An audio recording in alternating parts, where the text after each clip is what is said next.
Once again, today we're going to take a look at The Chosen and some of these other Christian media projects in order to tell what is the difference here. Why did all of these other projects over the last several decades not succeed while The Chosen did? And we're going to break down a specific story point here, and that is the calling of Matthew the Apostle. Now, of course, Matthew is a huge character not only in scripture, but also in these media projects that are taking their sources from the Bible. Matthew is such an important character because of the transformation that happens between him being a tax collector, one of the most hated people in all of Israel, to then becoming an apostle of Jesus and a gospel writer later on. So first things first, we're going to take a look at the Bible series. This was an incredibly impactful series when it came out. However, it only did one season. It was canceled right after those first, I believe, 12 episodes. So let's check out this clip from when Jesus calls Matthew and see how they did it, what they did right, what they did wrong, and then we're going to compare that to The Chosen and see how it differs. What do they do different overall? And trust me, there are some really interesting things here. So let's jump in first to the Bible series. Here we go. Next.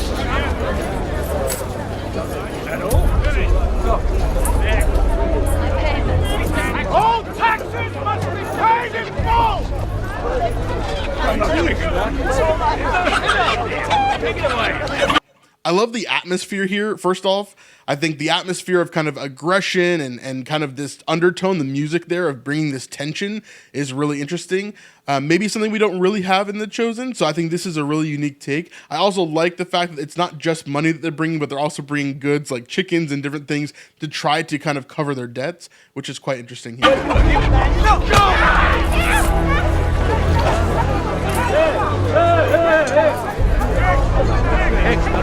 We're all Jews. How can they live with themselves? Our own people working for Rome.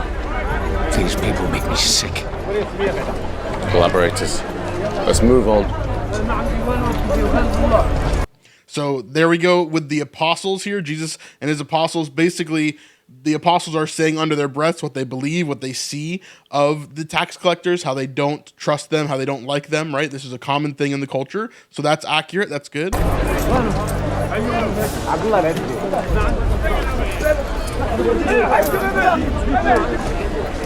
They're stinking vermin. You should keep your distance from them. This is a Pharisee here, and Jesus is going to use that to his advantage. One of the things that's very similar between The Chosen and the Bible series is that the Bible series will often, again, fill in some of these blank spots that we have within the scriptures, or they'll take something from the scriptures that is adjacent to the story they're trying to tell and add it to it and kind of make it a complete section here as a story point, not just a retelling of what's in scripture, like word for word. And so we're seeing that kind of happen here as well. I actually think the approach here in this scene from the Bible series is really well done. Two men went to the temple to pray. One a Pharisee, and the other one a tax collector. I just can't with the I just can't with the acting though. Like the acting is fine, but the performative nature of a lot of what's being done here, it just takes me out completely of the realism of what is the truth of scripture, what is history. And so that's a big negative that I have in a lot of the Bible series kind of stuff, is it's just very performative. It's very it just takes me out of the immersion of the show. The Pharisee prayed, God, I thank you that I'm not like other men. Thieves, adulterers, or this tax collector.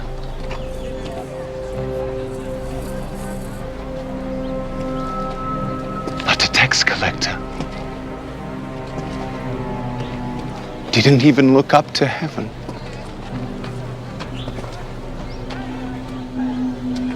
He said, God, have mercy on me. I love this here because it's showing us that Matthew is not just listening to what Jesus is saying, but actually this is an event that happened in Matthew's life. So he went to the temple and he tried to pray, he tried to ask for forgiveness and have God have mercy on him, right? And so in this storyline, Matthew is the physical tax collector in this parable. It's not just a parable. We'll talk about where this story actually lies in The Chosen as well, because they did a very similar thing, just way more on the back end here. I'm a sinner.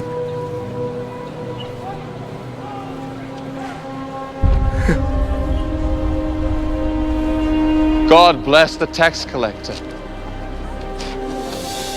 not the Pharisee. Anyone who praises himself will be humbled, and anyone who humbles himself will be praised. So I really do like that parable being added in here. We're going to finish the rest of the scene, but it's really interesting to me how they added that in, because it does make for a very compelling scene here in this moment, talking about the Pharisee versus the tax collector and adding Matthew into that as his moment of being called. Now, it doesn't really line up with Scripture, right, historically as to what we see there, but of course this could be an interesting storytelling moment here for the show. Matthew, come.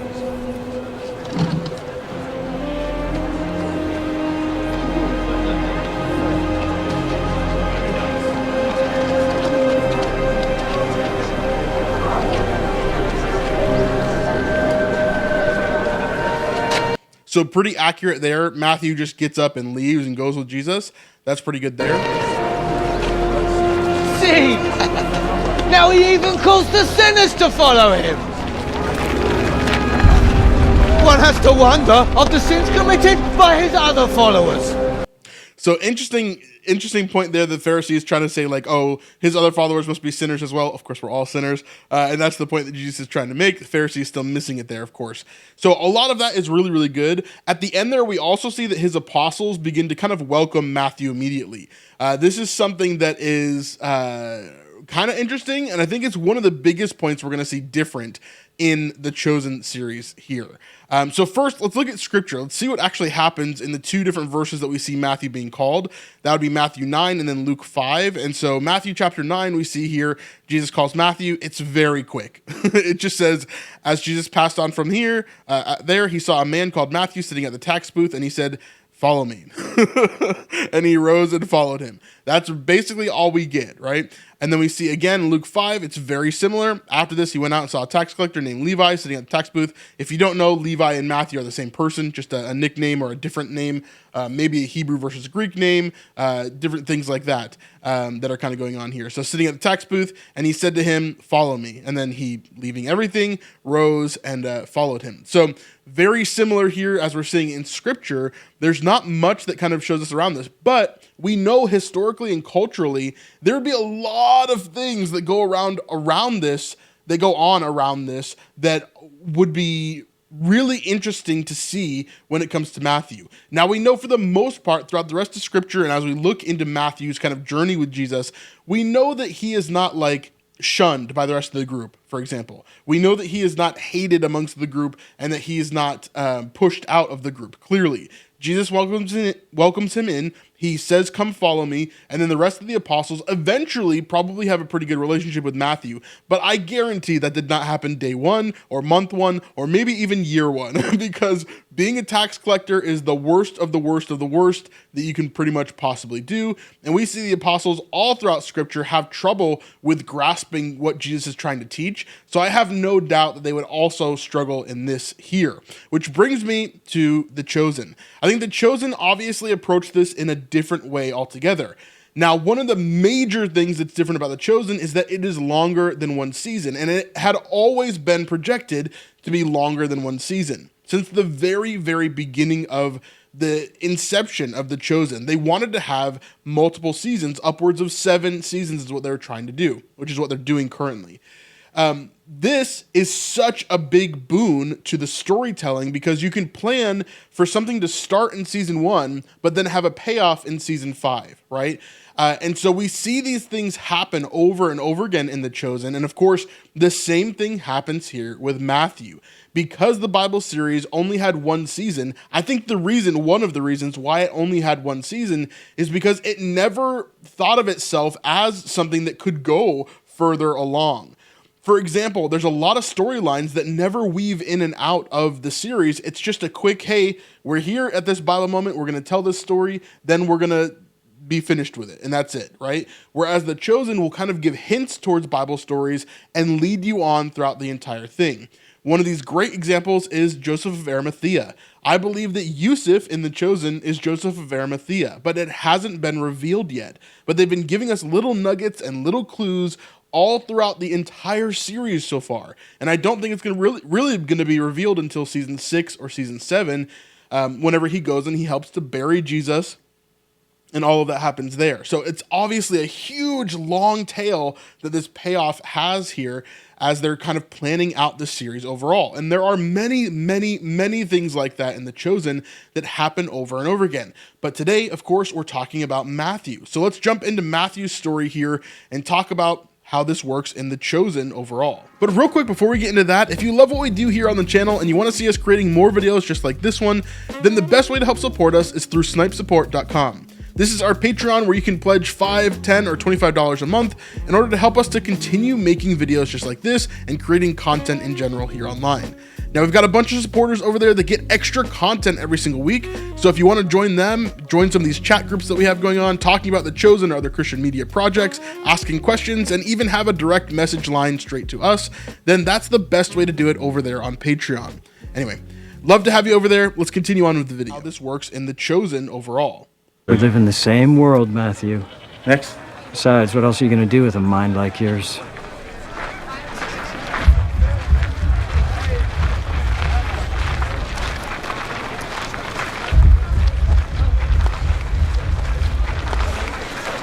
So this right here, if you've watched The Chosen, you know that this is at the end of episode 7 of season 1, okay? We have spent the entirety of season 1, the entire thing, focused on a lot of different characters, but one of the main characters in that has always been Matthew.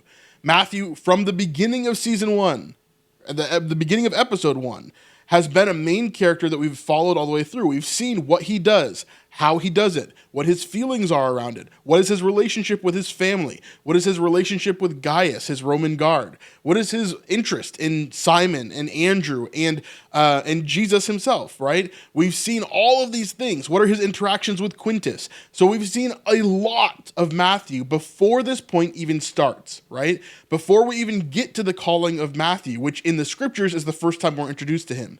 So we have a lot of context as to who Jesus is. Now, some of these things are just things that Dallas wanted to add into the story. For example, Matthew being on the spectrum. This gives us an interesting insight as to why he's so detailed, why he talks the way that he does, why he does certain things. This is not something that Dallas is claiming to be factual, but it's something to add a little bit of kind of wrinkle and character to Matthew himself. Now, other than that, we know historically and culturally that some of these other things would have been true.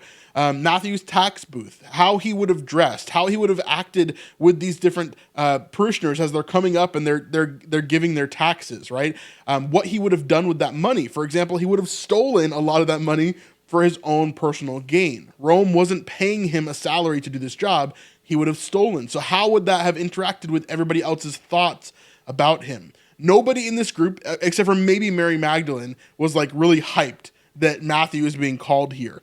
And even Mary was like, okay, this is just what Jesus does. He calls everybody, including the worst of the worst. And so let's see kind of what happens here the rest of this scene.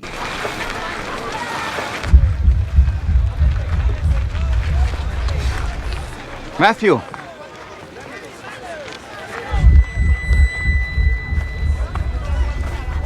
Matthew, son of Alphaeus.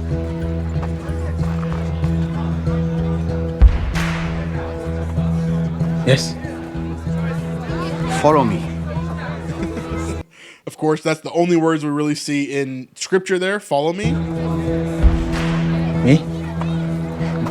which he does. It's not just a random thing like we see in English. Like follow me is not just like, hey, come follow me around the corner. Follow me, lech acharai. I can't remember the words. I believe it's lech acharai. Follow me is more of like be my student, right? Do what I do. Become someone who follows me. Essentially, it's a much bigger thing than we think of it in English. Yes, you. Whoa, whoa, whoa, whoa. What are you doing? I love this as well. Immediate objection from the followers of Jesus. You want me to join you? Keep moving, street preacher. Do you have any idea what this guy has done? Do you even know him? Yes.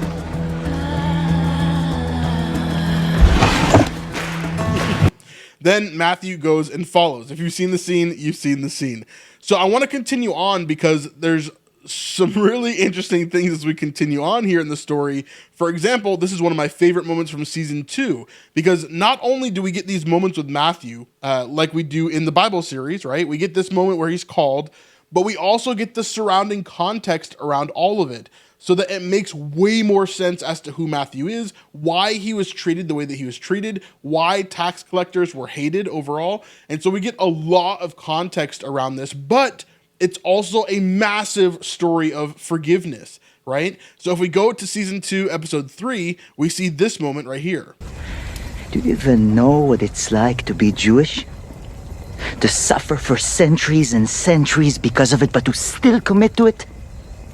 To protect our heritage even though it never stops being painful, because the one comfort we have is to know that we're doing it together.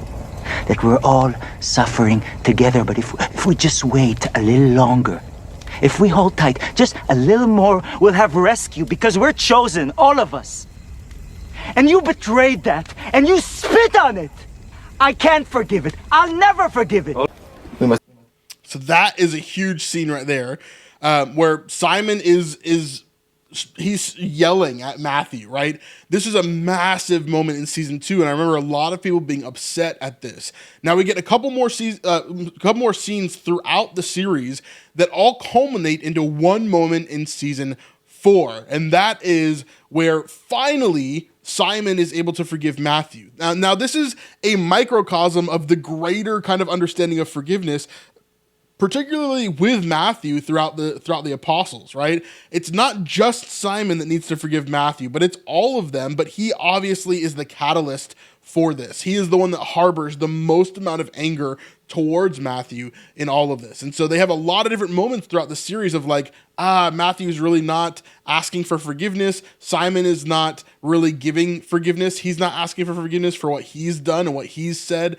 There's a battle here, and there's a dissonance that is in the group itself because of this. But then here in season 4, we finally get this moment from Simon where Matthew has already apologized to him. He's already seen the error of his ways. He's already said, I'm sorry for what I've done. I should not have done it, blah, blah, blah. But now Simon finally has this moment here.